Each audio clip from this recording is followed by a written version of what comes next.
Magandang araw mga kaibigan. Pag-usapan natin itong post ni Kipi Chu tungkol ito sa application ni Secretary Boying Rimulya bilang ombudsman.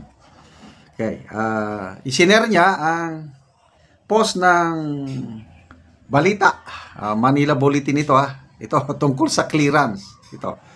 Pinagsumiti ng Korte Suprema ang mga aplikante sa pagka-ombudsman na sina Department of Justice Secretary Jesus Crispin Rimulya at Philippine Charity Sweepstakes Office Chair Felix Reyes ng clearance sa pending cases na nakahain laban sa kanila. Okay? So, I don't know itong sa PCSO kung ano yung kaso. Dito kay Secretary Boying Rimulya, bilang mga DDS, alam natin yung ginawa nila kay Tatay Digong na sa tingin ng Committee on Foreign Relations ni Senator Amy, illegal, unconstitutional, maraming nilabag na batas. At yun, naisampa ngayon sa ombudsman. Kailangan para ma-consider siya na nominee para maisama siya sa shortlist ng Judicial and Bar Council para pagpilian ng Pangulo, dapat makakuha siya ng ombudsman clearance. Up to now, wala pa rin siyang ombudsman clearance. Okay? So, ito. How big is his chance to get an ombudsman clearance? Hanggang September 15 daw ang deadline So, 10 days to go. Ito, maganda itong post ni Kipicho. Sabi niya, siyempre, ito ay chismis lang. Mga bali-balita, Marites. Preface agad. But we have a very upright investigators and lawyers working for the ombudsman. And there's somebody heading the clearance section who is full of integrity, and the decision isn't just up to Attorney Dante Vargas because he also needs their approval to clear Rimulya. Wow! Saludo ako sa ombudsman as a whole. Nasubukan ko na pailan ng kaso sa ombudsman. Nung nasa active service pa ko, tumulong ako sa anti-illegal logging campaign ng ating gobyerno. Na-deputize kami, tumulong sa DNR. Yung mga nahuli naming mga kahoy, yung mga illegal loggers, gusto nila akong resbakan. Sinampahan ako ng kaso sa ombudsman.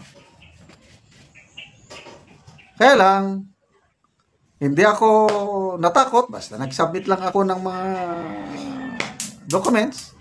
Pagdating ng panahon, na-clear ako. Kasi tumulong lang ako. Hindi ko trabaho yan, illegal logging campaign. Kaya lang, hiningi nilang aming tulong sa Philippine Army. Tumulong kami. Sinampa ng kaso. Clear.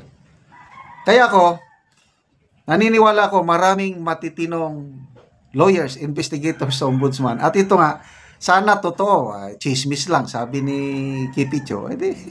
Pag-usapan lang natin, very upright ang head sa clearance division. Ilang beses akong kumuha ng clearance ko sa ombudsman. At nakakakuha naman. Kasi kung wala ka talagang kaso, wala sila. Kaya lang kung may kaso ka, over the years, ilang taon na yan, nandiyan na mga professional ito. Mga seso pa siguro ang iba dyan. Hindi natatakot sa politiko. Kaya, good news. Kahit gustuhin man ng acting ombudsman, nabigyan ng clearance, kung ayaw ng division chief o clearance chief, anong magagawa ng Kaya, medyo malabo pa ang pagiging ombudsman ni Secretary Boying hanggat hindi siya nakakakuha ng clearance sa ombudsman. Okay, ito pa. There is probably, sabi ni Kitty Achua, there is probably a power play happening inside the ombudsman now. So please, everyone, let's pray for all the lawyers and investigators fighting to do what's right inside the ombudsman. Yes, ako, kasama na sa dasal ko yan dahil nabahala ako sa sabi ni Senator Amy. Plan A, pumalya. Plan B, pumalya. O nasa Plan C na sila ngayon, ombudsman. pag nakaupo yung gusto nilang ombudsman, nako, putaktihin nila ng kaso. Lawfare, law warfare. Kasuhan nila ng kasuhan si BP Sara hanggang mapakulong nila before 2027. And in that way, mawala na si BP Sara sa landas nila papuntang Malacanang sa 2028. So, magdasal po tayo na ang mga lawyers, investigators, magkaroon ng prinsipyo ng katatagan ng loob. Of course, kasama na rin ang acting ombudsman. Do what is right. Sabi nga ni Senator Amy, kung nandyan na yung sohol, ang galing talaga itong banat ni Senator Amy.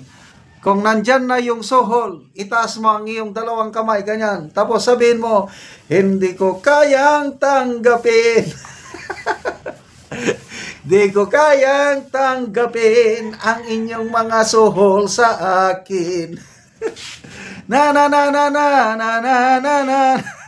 Maganda yun ha. Hindi ko kayang tanggapin. Okay, so magbasa tayo sa mga comments. Comments. J. Rain, sabi niya, for sure we need to be vigilant about this because as we can see, they can move a mountain just to get done what needs to be done. Rochelle Atabelo, if he's got delicadeza, don't apply. Oo nga. Antonia Pernio, not qualified. Period.